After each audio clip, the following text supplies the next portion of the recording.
Kisah yang akan saya ceritakan hari ini adalah tentang seorang anggota tentera wanita yang maruahnya dipijak-pijak dalam sebuah organisasi besar seperti Angkatan Tentera serta penghakiman dingin daripada ketiga-tiga abangnya yang bangkit menuntut keadilan untuk adik perempuan mereka.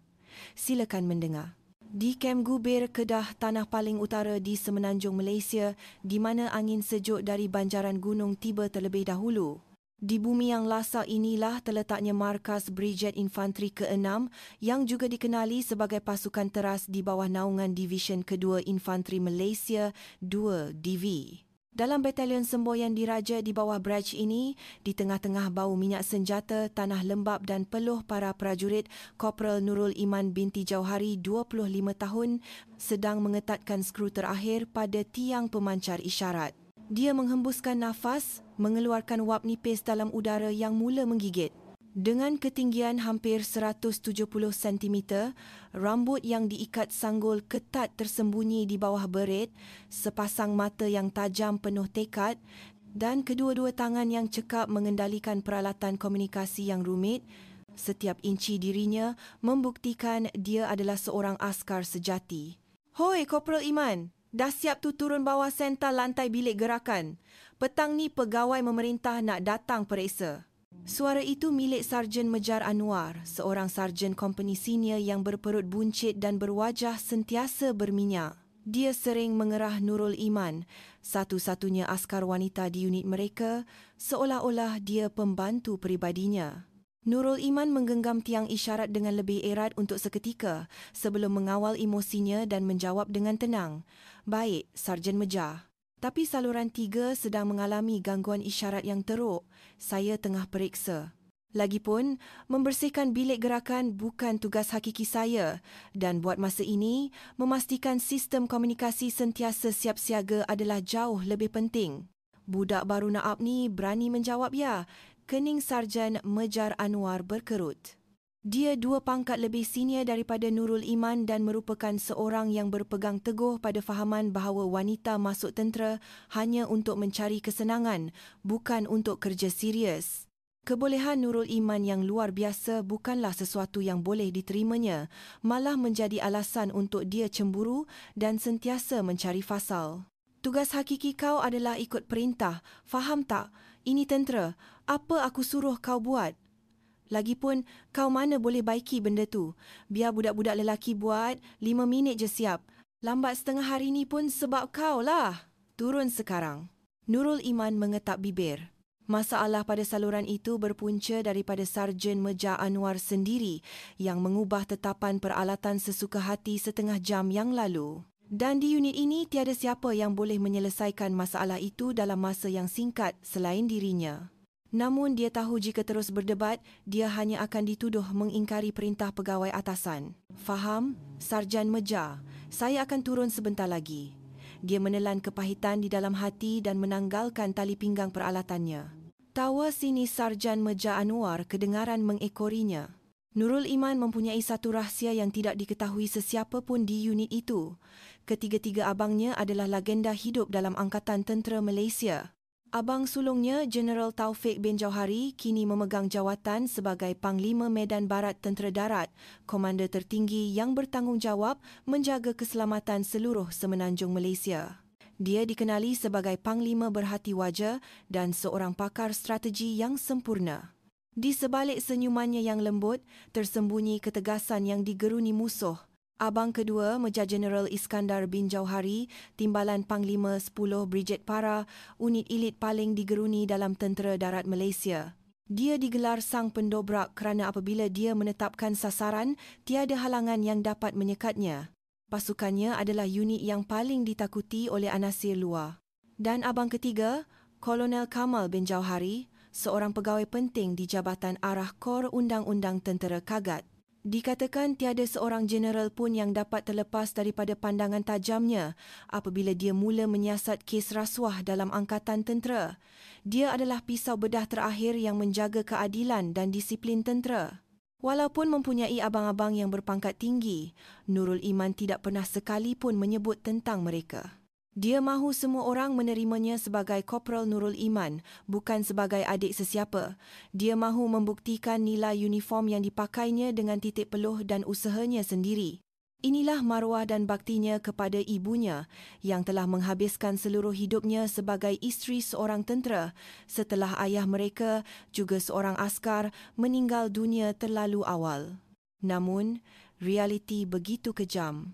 Pegawai platunnya, Lieutenant Kamalruddin, seorang pegawai muda yang hanya mementingkan kerja-kerja kertas dan kenaikan pangkatnya sendiri.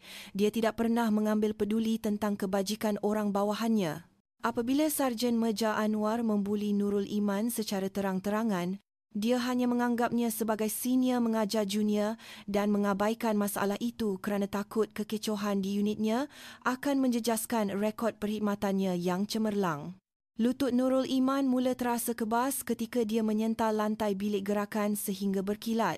Kedua-dua tangannya yang biasa mengendalikan peralatan elektronik yang sensitif kini kasar dan kebas kerana memegang berus dan kain buruk yang sejuk. Di unit ini tiada lagi Korporal Nurul Iman, pakar komunikasi yang cekap. Yang ada hanyalah budak suruhan Sarjan Mejar Anwar dan pembawa masalah yang Lieutenant Kamalruddin tidak mahu ambil pusing. Malam itu, Nurul Iman duduk bersandar pada lokernya menulis surat ringkas kepada ibunya. Ibu, cuaca di Gubir sejuk sekarang, tapi Iman sihat. Latihan pun seronok. Senior-senior di sini semua jaga Iman dengan baik. Tolong sampaikan pada abang-abang, jangan risaukan Iman dan jangan telefon selagi Iman tak telefon dulu. Iman nak jadi prajurit terbaik dengan usaha Iman sendiri. Sayang ibu. Dia cepat-cepat menyeka air mata yang menitis di atas perkataan sihat. Itu adalah satu pembohongan. Setiap hari di sini umpama di neraka, tetapi dia tidak boleh mengalah. Inilah medan perangnya yang mesti dimenangi. Beberapa hari kemudian, perintah untuk latihan medan dalam cuaca sejuk diumumkan ke seluruh Brij. Kereta kebal dan kereta perisai mula bergerak, menggegarkan bumi. Batalion Semboyan bertanggungjawab memastikan sistem komunikasi semua unit berjalan lancar tanpa sebarang masalah. Kemenangan latihan kali ini terletak di tangan mereka. Unit Nurul Iman ditugaskan untuk mendirikan stesen geganti isyarat di puncak sebuah bukit di kawasan sempadan di tengah-tengah suhu yang jatuh di bawah 10 darjah Celsius. Dia meniup udara panas ke tangannya yang hampir beku sambil memasang antena dan menyambung kabel. Iman, tak siap lagi ke? Unit lain semua dah siap tunggu, tinggal unit kita je yang lembab. Sudah tentu, itu suara Sarjan Mejar Anwar. Dia selalu muncul dan menjerit-jerit begini selepas duduk menghirup kopi panas di dalam khemah markas. Maaf, Sarjan Mejar. Tanah keras sikit jadi susah nak pacak tiang. Tapi dah nak siap ni. Banyak betul alasan orang perempuan ni. Ketika itu, radio komunikasi berbunyi kuat dari khemah markas. Alfa tidak dapat terima koordinat tembakan. Komunikasi terputus. Ulang, komunikasi terputus. Bravo Lapo tidak dapat hantar koordinat sasaran. Periksa rangkaian segera. Serta-merta, semua radio di stesen itu mengeluarkan bunyi riuh rendah serentak. Komunikasi antara markas dan semua unit bawahan lumpuh sepenuhnya. Dalam situasi latihan perang, kegagalan komunikasi bermakna kehancuran seluruh pasukan. Apa dah jadi ni? Lieutenant Kamalruddin berlari keluar dari kemah dengan muka cemas.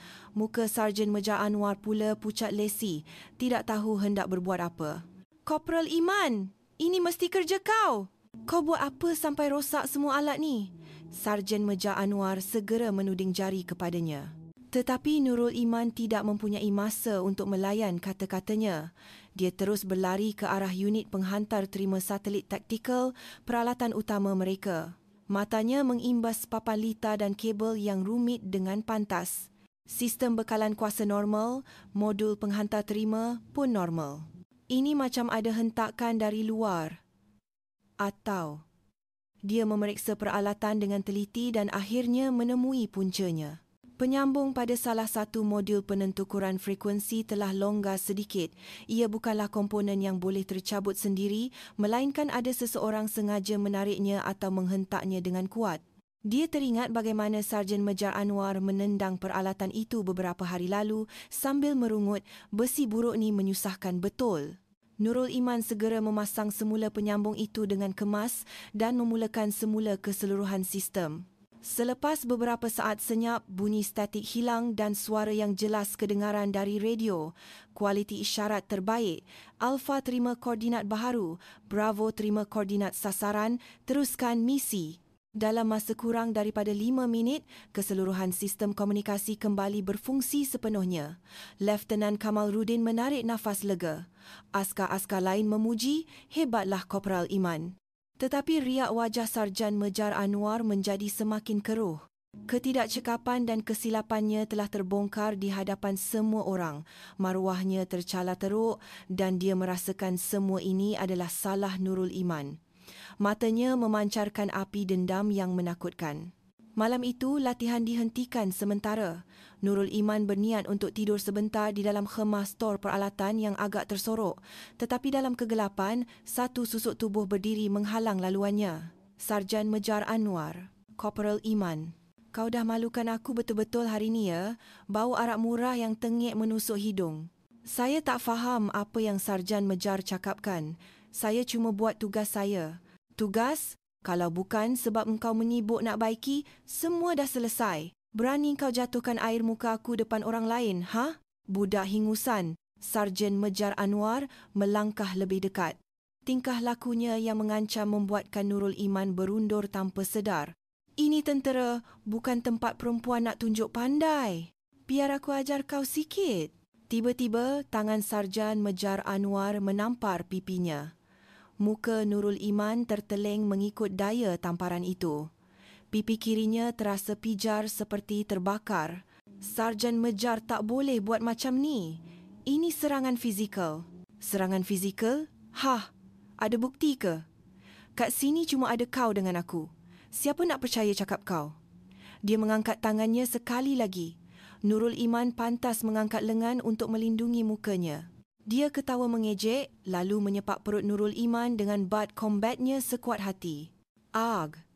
Nurul Iman membongkok dan rebah ke tanah. Hebat sangat ke? Kau ingat abang kau general ke, ha? Dia menarik rambut Nurul Iman yang terbaring dan mengheretnya ke kotak peralatan berdekatan. Suka sangat main dengan alat-alat ni kan?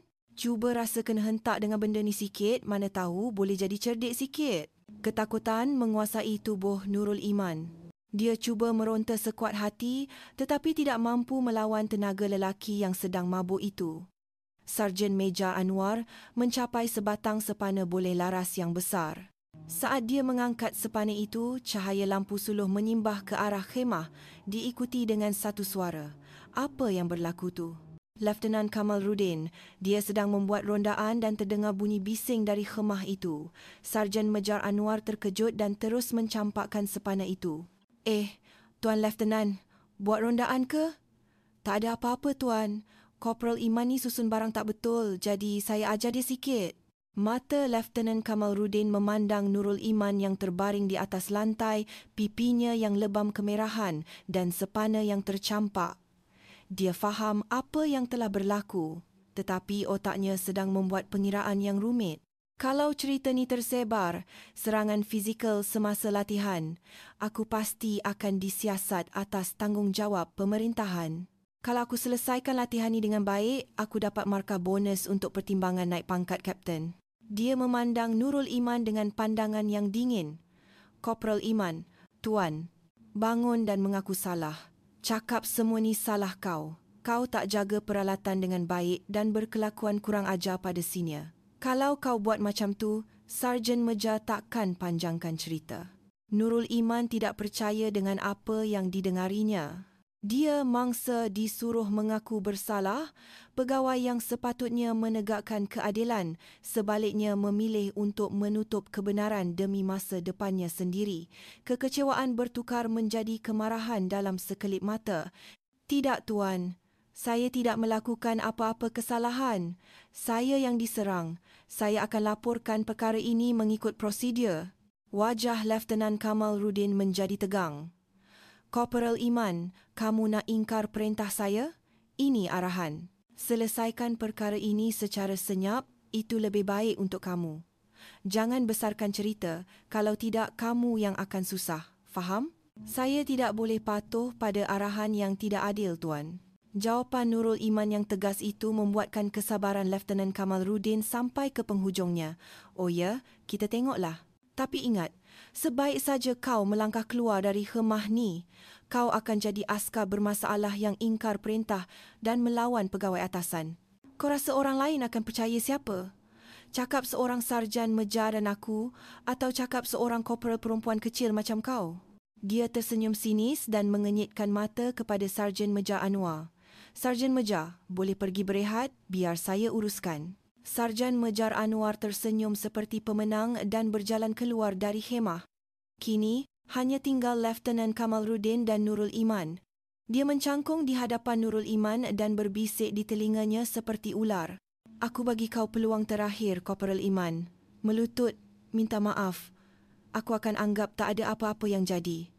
Tapi kalau kau masih degil, aku akan jadikan hidup kau dalam tentera ni macam neraka. Nurul Iman tidak menjawab tetapi merenungnya dengan pandangan penuh kebencian. Itulah jawapannya.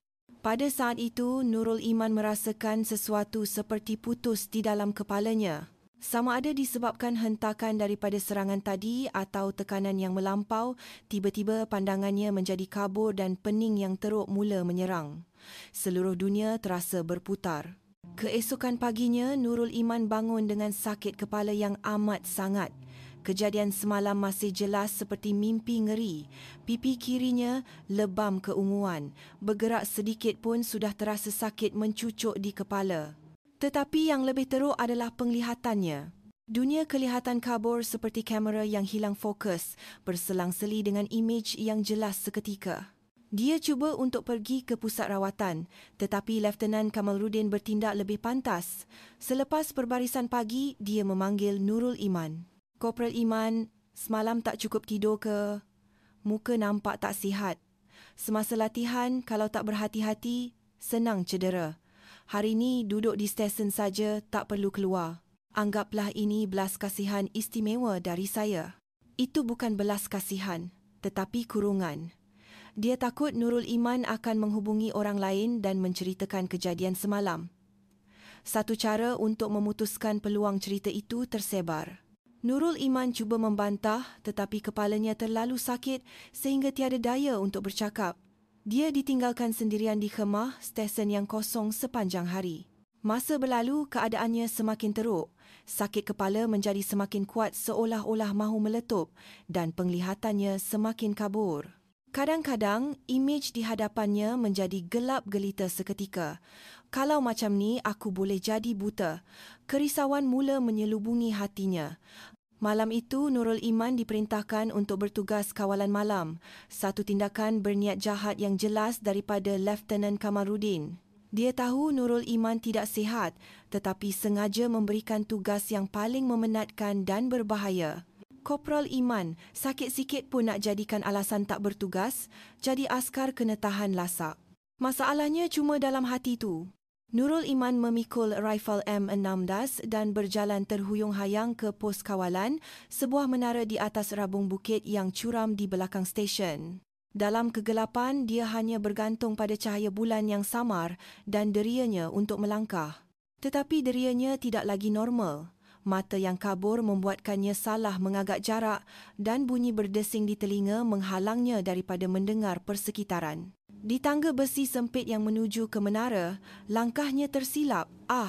Jeritan pendek kedengaran. Tubuhnya melayang di udara sebelum terhempas ke atas lantai konkrit yang keras di bawah tangga. Perasaan terakhirnya adalah cecair suam yang mengalir dari kepalanya dan kesedarannya tenggelam ke dalam kegelapan. Tidak tahu berapa lama masa berlalu, seorang askar junior yang datang untuk mengambil alih tugas terkejut melihat tubuh Nurul Iman terbaring berlumuran darah. Dia segera melaporkan kejadian itu. Seluruh unit menjadi gempar. Nurul Iman dikejarkan ke hospital tentera kem. Hasil diagnosis lebih menakutkan daripada yang disangka. Ia bukan sekadar lebam biasa. Kejatuhan itu menyebabkan kepalanya terhentak dengan kuat, memburukkan lagi keadaan otaknya yang sudah sedia cedera akibat serangan malam sebelumnya. Pegawai perubatan berkata dengan wajah serius, Ada pendarahan dalaman di otak dan kemungkinan besar saraf optik mengalami kerosakan teruk. Jika dibiarkan, kes paling buruk, pesakit boleh kehilangan penglihatan secara kekal. Perlu segera dihantar ke Hospital Angkatan Tentera Tuanku Mizan di Kuala Lumpur untuk pemeriksaan lanjut dan pembedahan segera. Apabila menerima laporan, Kapten Badrul, pegawai memerintah company, hampir pengsan. Dia segera memanggil Lieutenant Kamaluddin dan Sarjan Mejar Anwar untuk disoal siasat sehingga mendapat cerita sebenar. Wajahnya pucat lesi, serangan fizikal, cubaan menutup kes dan kemalangan berganda. Jika perkara ini bocor ke markas atasan, karier tenteranya akan tamat di situ. Dia yang sedang dalam pertimbangan untuk dinaikkan pangkat ke Mejar tidak boleh menerima hakikat ini. Celaka, Kapten Badrul menghentak meja dengan ganas dan membuat keputusan yang paling teruk. Perkara ini mesti selesai di sini. Tapi tuan, keadaan Korporal Iman. Lieutenant Kamaluddin cuba membantah. Tetapi mata Kapten Badrul menyala dengan kegilaan. Diam. Ini kemalangan. Kemalangan yang berpunca daripada kecuaian peribadi, faham? Laporan perubatan biar aku uruskan. Korang tutup mulut rapat-rapat. Kita akan rawat Korporal Iman di pusat rawatan kem ni saja. Jangan hantar ke mana-mana hospital luar. Dia menekan pegawai perubatan untuk meminda laporan kepada gegaran otak ringan dan lebam-lebam dan mengarahkan Nurul Iman dikurung di bilik rawatan unit. Dia membiarkan seorang pesakit yang memerlukan rawatan paling segera terabai dengan cara yang paling kejam. Masa tidak pernah menunggu sesiapa. Tempoh keemasan untuk rawatan berlalu begitu sahaja. Di atas katil di bilik rawatan, dunia Nurul Iman perlahan-lahan tenggelam ke dalam kegelapan. Pemandangan di luar tingkap yang dahulunya samar-samar kelihatan kini hanya menjadi tumpukan hitam yang besar. Dia tidak lagi dapat mendengar apa-apa dengan jelas. Dia cuba menjerit meminta tolong, tetapi tiada suara yang keluar. Dia terperangkap dalam kegelapan dan kesunyian. Sementara tragedi itu berlaku, satu lagi cerita jijik tersebar di unit. Sarjan Mejar Anwar mula menyebarkan khabar angin palsu tentang Nurul Iman untuk menutup kesalahannya.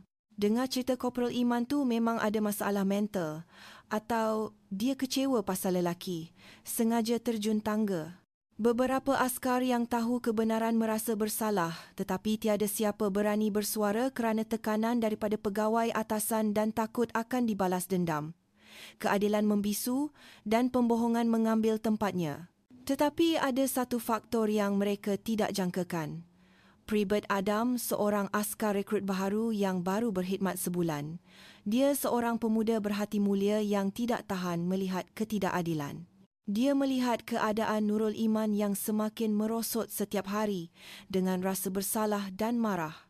Dia secara tidak sengaja terdengar perbualan Kapten Badrul menggugut pegawai perubatan untuk memalsukan dokumen dan memusnahkan rekod rawatan awal Nurul Iman. Ini sama seperti membunuh orang hidup-hidup. Pribet Adam membuat keputusan, tidak kira apapun nasib karier tenteranya, dia mesti mendedahkan kebenaran. Pada suatu malam, dia menyelinap masuk ke pejabat dan menaip laporan mengenai semua yang dia lihat dan dengar. Serangan Sarjan Mejar Anwar, pengabaian Lieutenant Kamaluddin dan cubaan Kapten Badrul menutup kes berserta bukti yang ada. Dia menghantarnya terus ke Jabatan Arah Kor Undang-Undang Tentera di Kementerian Pertahanan. Pada saat itu, sepucuk email aduan tanpa nama telah dihantar ke jantung Angkatan Tentera Malaysia. Keesokan harinya, di Kementerian Pertahanan, Kuala Lumpur, Kolonel Kamal bin Jauhari sedang meneliti timbunan dokumen seperti biasa apabila pembantunya masuk dan melapor dengan berhati-hati. Tuan, semalam ada satu email aduan tanpa nama masuk mengenai satu kes di Brigade Infanteri ke-6. Bacakan, jawab Kolonel Kamal tanpa mengalihkan pandangan daripada dokumennya. Pembantunya mula membaca. Kepada Jabatan Arah Kor Undang-Undang Tentera. Aduan mengenai kes serangan fizikal dan pengabaian tugas oleh pegawai atasan di Batalion Semboyan Diraja, Brigade Infanteri ke-6. Pengadu melaporkan Sarjan Mejar Anwar telah menyerang. Sebaik sahaja nama Korporal Nurul Iman binti Jauhari disebut, wajah Kolonel Kamal yang sentiasa tenang seperti ais retak buat pertama kalinya. Dia mengangkat muka memandang pembantunya. Apa kau kata tadi? Siapa namanya? Korporal Nurul Iman binti Jauhari, Tuan. Kolonel Kamal bingkas bangun dari kerusinya dan merampas laporan itu dari tangan pembantunya.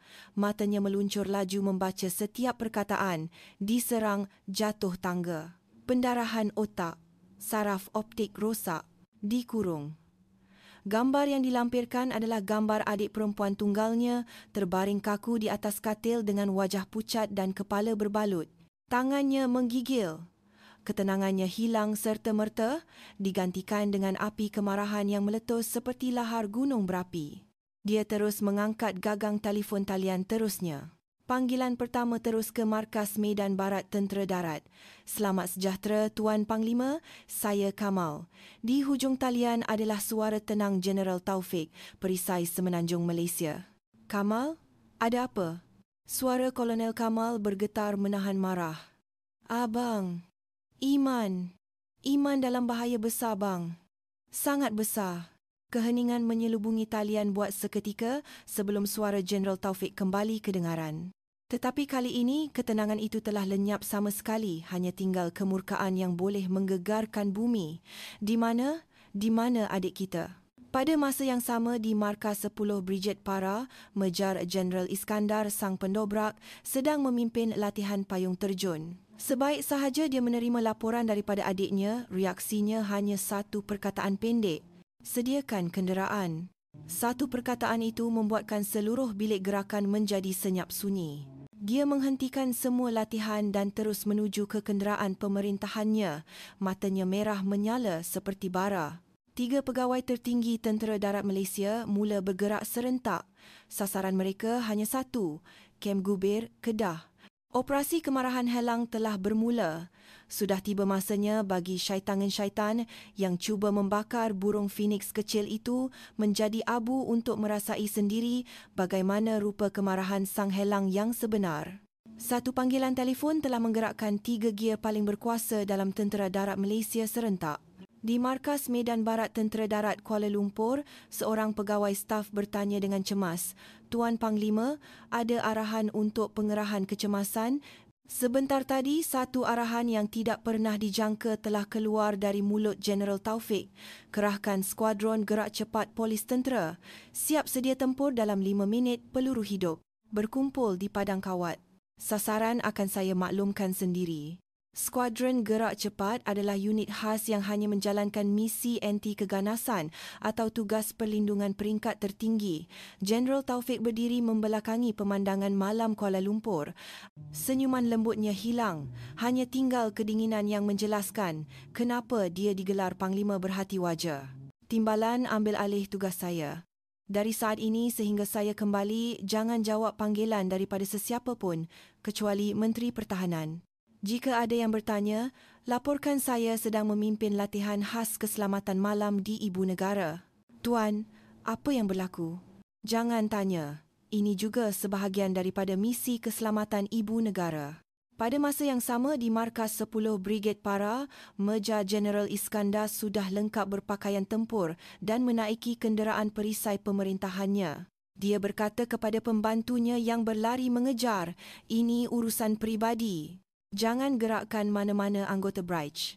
Tapi telefon Panglima 2 DIF sekarang maklumkan timbalan Panglima 10 Para akan membuat lawatan tidak rasmi, tidak perlu sebarang sambutan.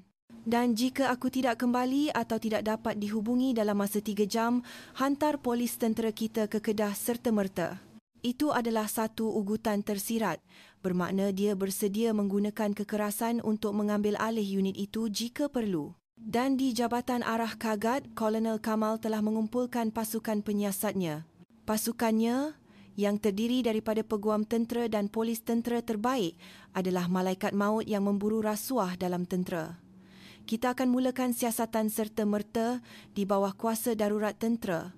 Ada sebab untuk percaya bukti sedang dimusnahkan, jadi kawal kawasan itu dahulu sebelum melapor. Semua bawa senjata peribadi dan jangan teragak-agak untuk bertindak ke atas sesiapa yang melawan.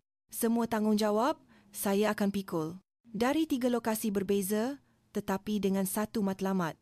Konvoi kenderaan operasi khas berwarna hitam, kenderaan perisai dan kenderaan pasukan siasatan memecut laju menuju ke Kedah, meredah kegelapan malam, mengumumkan hukuman yang bakal tiba untuk para pendosa yang berani menyentuh sesuatu yang tidak sepatutnya.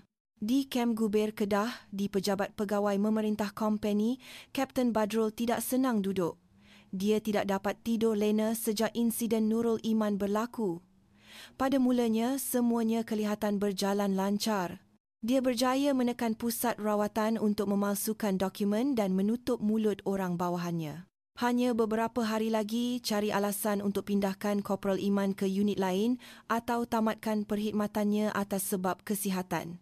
Semuanya akan selesai. Lieutenant Kamalruddin dan Sarjan Meja Anwar pula sedang bergelak ketawa di sudut merokok. Nampak tak tuan? Kena gertak sikit, terus senyap budak tu. Akhirnya kena terima juga dipindahkan ke tempat lain. Sarjan Mejar Anwar tersengih menampakkan giginya yang kuning. Betul tu. Terima kasih Sarjan Meja sebab tolong disiplinkan dia dari awal. Askar perempuan ni memang tak sesuai untuk unit tempur. Tiba-tiba, interkom dari pondok pengawal hadapan berbunyi cemas.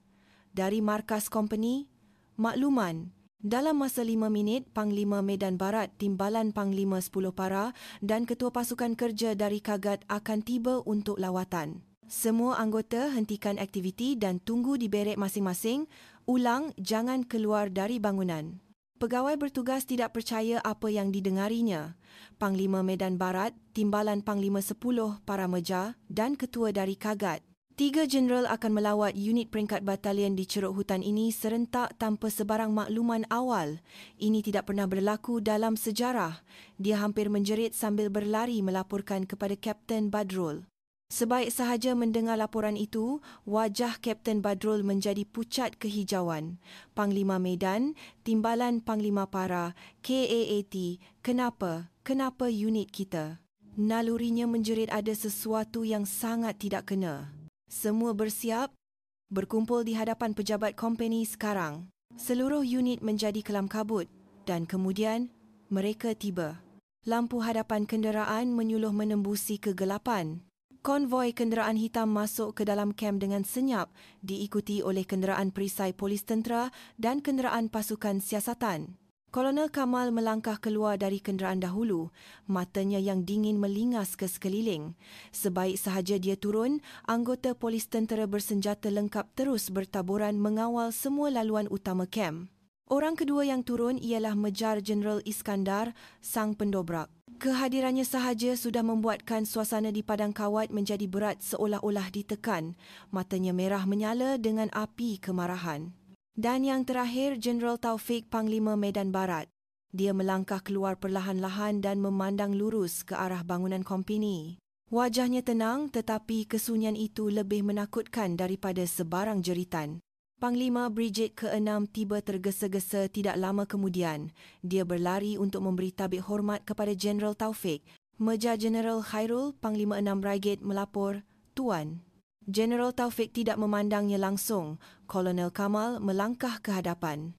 Kolonel Kamal bin Jauhari dari Kagat. Mulai saat ini, kami akan memulakan pemeriksaan kecemasan.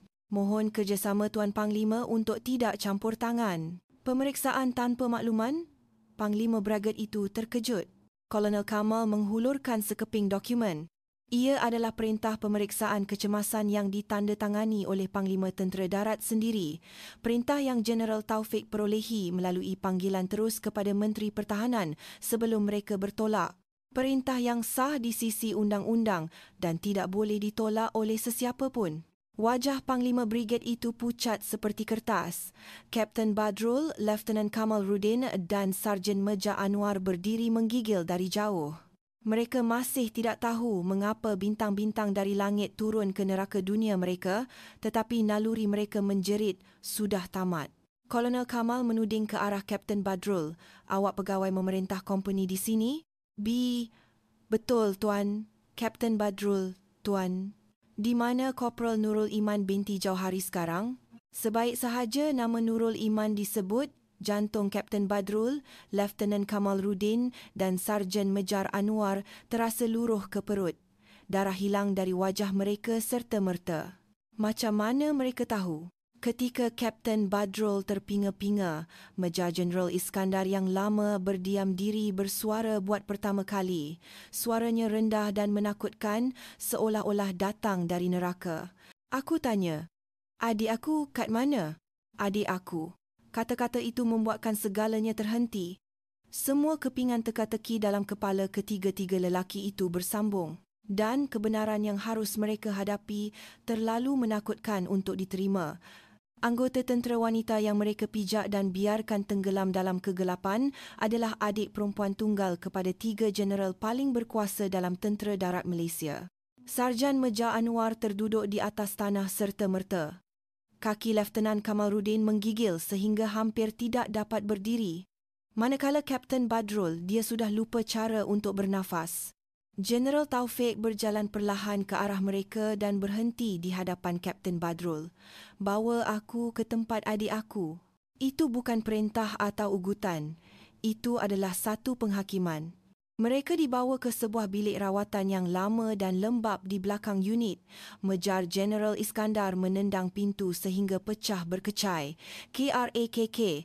Pemandangan di dalam bilik itu terbentang di hadapan mata mereka. Bau ubat-ubatan dan kulapuk menusuk hidung.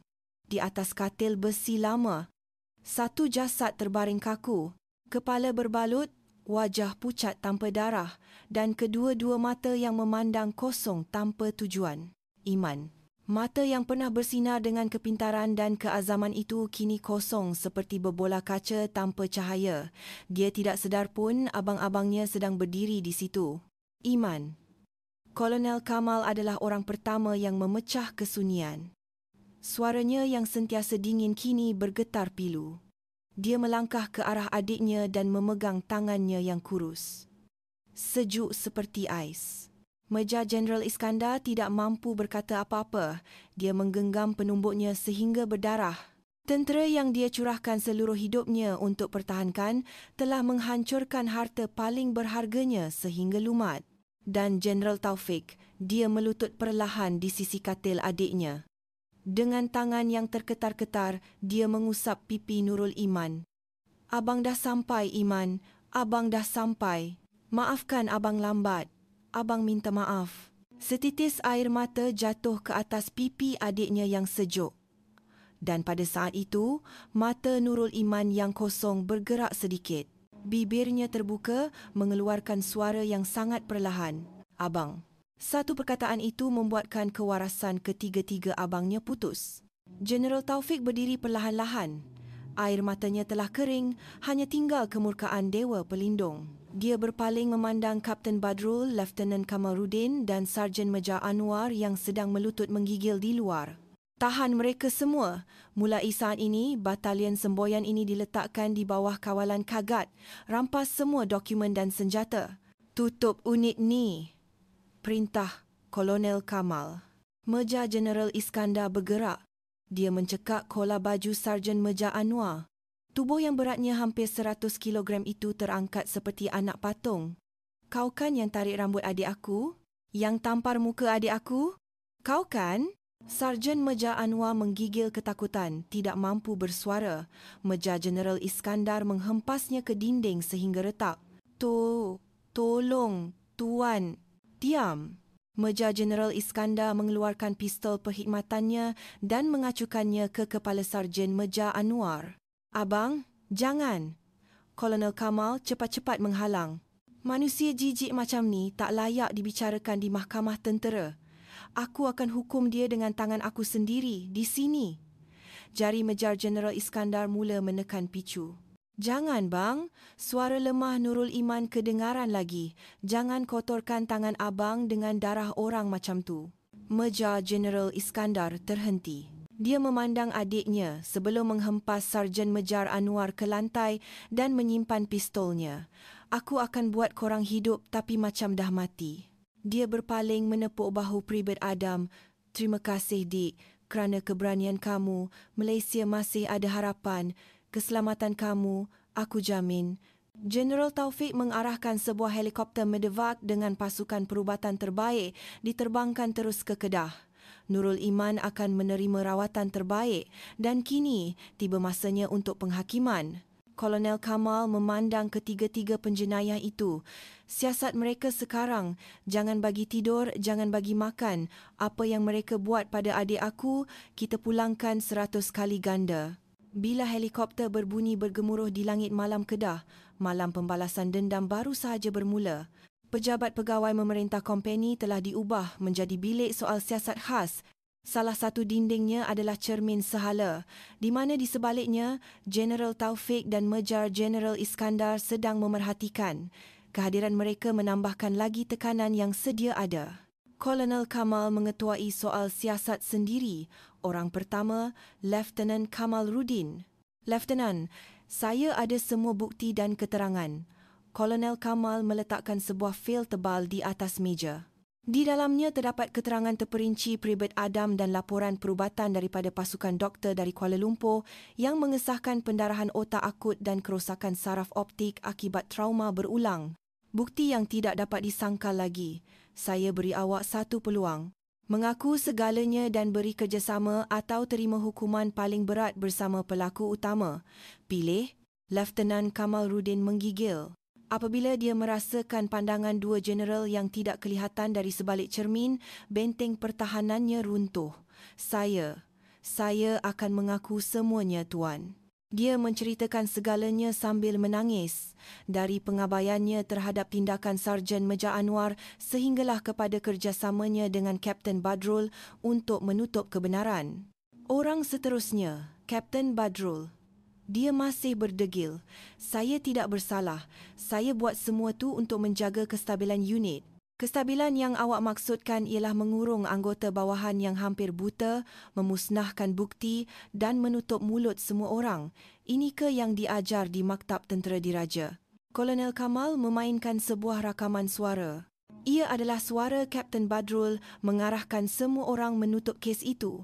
Wajah Kapten Badrul pucat lesi. Bang! Bunyi Meja Jeneral Iskandar menghentak dinding kedengaran dari bilik sebelah. Kapten Badrul terperanjat seolah-olah ditembak. Masa depan awak sudah berakhir, Kapten. Akhirnya, dia rebah. Impiannya untuk menjadi Mejar, masa depannya yang cerah lenyap dalam sekelip mata. Dan yang terakhir, Sarjan Mejar Anwar. Dia diseret masuk dengan lagak yang masih angkuh. Saya cuma ajar junior saja. Perempuan memang lembik. Kolonel Kamal mengangguk ke arah cermin. Pintu terbuka dan Meja Jeneral Iskandar melangkah masuk. Kau tampar muka adik aku, katanya dengan suara mendatar. Kau tendang perut adik aku. Kau tarik rambut adik aku. Lepas tu ugut dengan alat. Kau tahu tak, dalam penjara tentera, orang yang suka pukul perempuan dengan budak-budak ni selalunya dapat sambutan istimewa. Setiap malam, kau akan rasa apa yang kau buat pada adik aku, tapi 100 kali lebih teruk, aku akan pastikan. Itu bukan sekadar ugutan.